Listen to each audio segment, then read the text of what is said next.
Hi guys, I'm going to answer some of the questions that you have submitted. मैंने इन सवालों की तरतीब जो है वो थोड़ी सी बदली है ताकि वो एक लॉजिकल सीक्वेंस में चल सकें and similar questions are juxtaposed with each other. तो आप अपने अगर आपका ये सवाल इनके अंदर मौजूद है एंड इफ़ यू सी के यू सबमिटेड 3 क्वेश्चंस बट आपको एक स्लाइड पे 2 सवाल नज़र आ रहे हैं तो इट्स probably बिकॉज वो रीअरेंज होकर किसी और स्लाइड में मौजूद होंगे।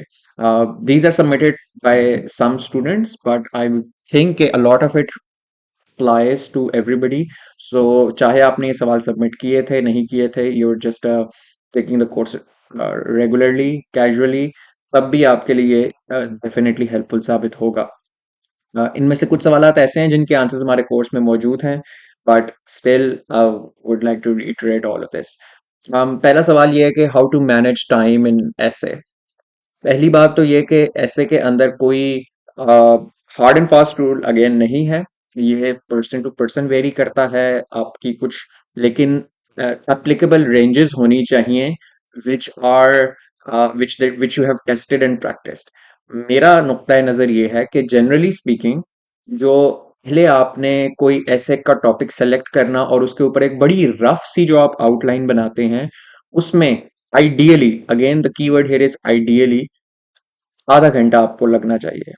अगर आप आधे घंटे से ज़्यादा लगा रहे हैं, तो वो भी मुमकिन है और कोई उसमें बुराई नहीं है, लेकिन 30 minutes for selecting the topic and making a rough outline out of it on the last sheet of your paper। जो आपको एक बुकलेट मिलती है उसका आखिरी सफ़ा या आखिरी 2-3 सफ़े आप रफ वर्क के लिए डेडिकेट कर सकते हैं, उनके ऊपर रफ वर्क लिख के। तो आधा घंटा जो है वो आप डेडिकेट करें पहला इस एक्टिविटी को। आइडियली स्पीकिंग इसमें आप 15 मिनट 20 मिनट ऐड कर सकते हैं, कोई इसमें ऐसा कोई मसला नहीं है। सो 30 minutes for selecting the topic and making a rough outline on the last sheet of paper. Then you skip the first 4 pages for a neat outline that you would do at the end. This is my preferred method. तो आप पहले 4 सफ़े छोड़ के उस जो आपने आखिरी अपनी आउटलाइन लिखी है उसकी बेसिस पर आप अपना ऐसे लिखना शुरू करेंगे।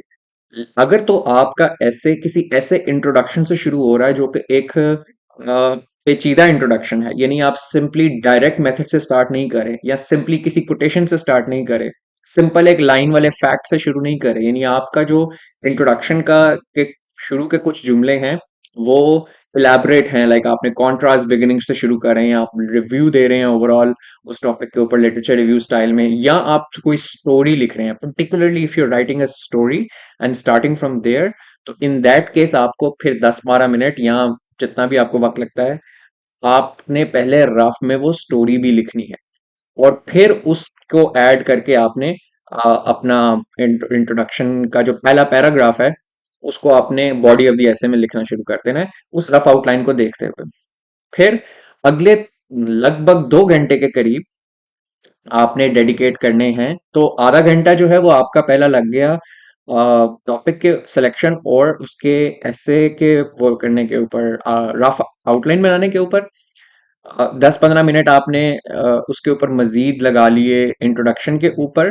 कुछ लोग ज्यादातर लोग चूंकि स्टोरीज नहीं लिखते तो उनके ये 10-15 मिनट बच जाएंगे, तो वो फिर पूरे 2 घंटे लगाएं अपने ऐसे लिखने में। अब ये जो अगले पूरे 2 घंटे वो लोग लगा रहे हैं जिन्होंने सादा इंट्रोडक्शन लिखा है, और लगभग 1 घंटा 45 मिनट वो लोग लगा रहे हैं जिन लोगों ने इलेबरेट इंट्रोडक्शन लिखा है।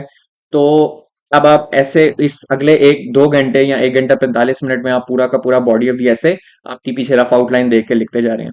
While you are working through your essay, आपकी आउटलाइन और आपके आर्गुमेंट्स में थोड़ा चेंज आ सकता है, यानी कि हो सकता है कि आपने कोई नए आइडिया जेन में आए हों आपके, तो आपने वो पीछे रफ आउटलाइन में लिख लिए, वो आपके बॉडी ऑफ द ऐसे में आ जाएंगे। हो सकता है कुछ चीजें आपको लगा हो यार कि मैंने क्या बोंगी मारी है, ये वाली चीज नहीं लिखता मैं आउटलाइंस, तो आप वो आउटलाइन से भी काट लोगे और आप उसको उसमें नहीं लिखोगे, या आप उसकी ऑर्डर को चेंज कर देते हो, क्योंकि लिखते हुए आपको बड़े ज्यादा ना आइडियाज आते हैं, you iterate and change things. So if that happens, then you make necessary changes in the rough outline as you go about writing the essay। फिर आपके पास आखिरी आधा घंटा बचेगा। उस आखिरी आधे घंटे के अंदर पहले 10-15 मिनट उस आधे घंटे में से आपने उस जो आपकी फाइनल अपडेटेड रफ आउटलाइन है बेस्ड ऑन द ऐसे जो आपने लिखा है, बिकॉज आपका आउटलाइन और आपका ऐसे मैच करना चाहिए, तो इसलिए आपने जो अपडेटेड आपकी रफ आउटलाइन होगी एंड पे, क्योंकि आपने you made changes along the way while you wrote the ऐसे। उस अपडेटेड रफ आउटलाइन को पहले उन आखिरी आधे घंटे में से पहले 10-15 मिनट के अंदर उसको फिर रफ आउटलाइन को नीट आउटलाइन में कन्वर्ट करें। वो जो आपने शुरू में 4 सफ़े छोड़े थे उनमें हो सकता है आपकी आउटलाइन 2 सफ़ों पे पूरी आ जाए, 2.5 सफ़ों पे आ जाए, 3 सफ़ों पे आ जाए। 4 से ज्यादा सफ़ों पे आउटलाइन जानी ही नहीं चाहिए, और अगर आपकी जा रही है तो उसे किसी तरह कंटेन करें। Max 4, try to keep it under 4। मेरी आउटलाइन जो थी वो ऑलमोस्ट 4 पेजेस की थी। I think three pages and one 3 quarters of the final fourth page, so almost 4 pages की थी। सो 4 से ज्यादा नहीं जानी चाहिए। तो anything between 1.5, 2 and 4 is fine. कुछ लोग 1 सफ़े की भी लिखते हैं, that's also fine, but generally I think comprehensive होनी चाहिए, तो 2 सफ़ों तक चली जाए तो कोई हर्ज नहीं है। खैर, आपकी लेट से 2 सफ़े लगे हैं, आखिरी 2 सफ़े आपके खाली रह गए हैं, तो उनको आप ऑब्वियसली फिर क्रॉस करके नीचे पेज टर्न ओवर का साइन बना देंगे पीटीओ करके कि भाई आगे भी मैंने लिखा हुआ है। फिर आपके पास स्टिल 15 मिनट बचे। पहला आधा घंटा in introduction, in rough outline, sorry. Next 10 to 15 minutes, if you have devoted extra time for your story, your introduction. अगर आपने वो डिवोट नहीं किए तो 2 घंटे लगाएं अपने ऐसे में, अगर आपने डिवोट किए तो 1 घंटा 45 मिनट लगाएं अपने ऐसे में। फिर आपके पास आधा घंटा बचा, उस आधे घंटे में से 15 मिनट में आपने रफ आउटलाइन को नीट आउटलाइन में कन्वर्ट किया। जो आखिरी 10-15 मिनट आपके बचेंगे, उन 10-15 मिनट में अपनी आउटलाइन को, अपने इंट्रोडक्शन को और अपने कंक्लूजन को प्रूफ रीड करें, ताकि इसमें कोई आपकी ग्रामेटिकल एरर्स ना हो। अगर आपके पास वक्त बचता है तो बाकी आप ऐसे को भी पढ़ सकते हैं, मगर जो आपकी इंट्रोडक्शन है, सॉरी आपकी आउटलाइन है, इंट्रोडक्शन है और जो कंक्लूजन है, ये 3 चीजें सबसे ज्यादा अहम होती हैं। और स्पेकुलेशन ये की जाती है कि एग्जामिनर इन्हीं को सबसे ज्यादा तवज्जो से पढ़ता है। Therefore these three should be grammatical error free, sentence structure error free. तो इस तरीके से ये आपका एक आइडियल डिस्ट्रीब्यूशन ऑफ टाइम है। I know in reality a lot of people are not able to commit to that time and still manage to pass. So this is a an ideal range. इसका आप एक ball park estimate अपने लिए बना सकते हैं। इसको अपने से ये फॉलो करने की कोशिश करें, कहीं लिख कर रखें। मगर इसमें लेट से अगर आपको, मैंने ऐसे भी लोग देखे हैं जिनको पूरा 1 घंटा लग जाता है अपनी आउटलाइन, रफ आउटलाइन कंप्लीट करने में, और वो सिर्फ अगले 1.5 घंटे के अंदर अपना ऐसे लिखते हैं।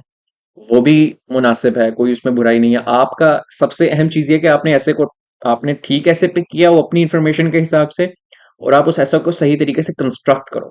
गलत ऐसे पकड़कर उस पर गलत ऐसे समझ के गलत चीज लिखना, बेशक ज्यादा लिखना ज्यादा डेट्रीमेंटल है।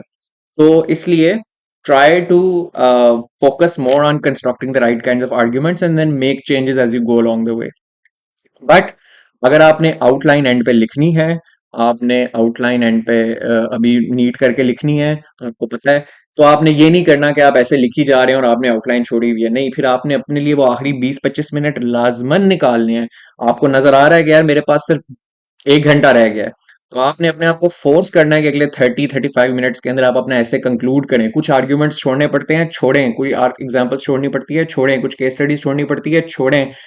कंक्लूजन तक लेकर जाके उनको स्किप करके कंक्लूजन तक अगले आधे घंटे 35 मिनट में अपना ऐसे कंप्लीट करें, और वापस अपनी आउटलाइन कंप्लीट करें। There is no other way that you should do it. So these are the ballpark estimates that you should follow. This is the framework that you should follow.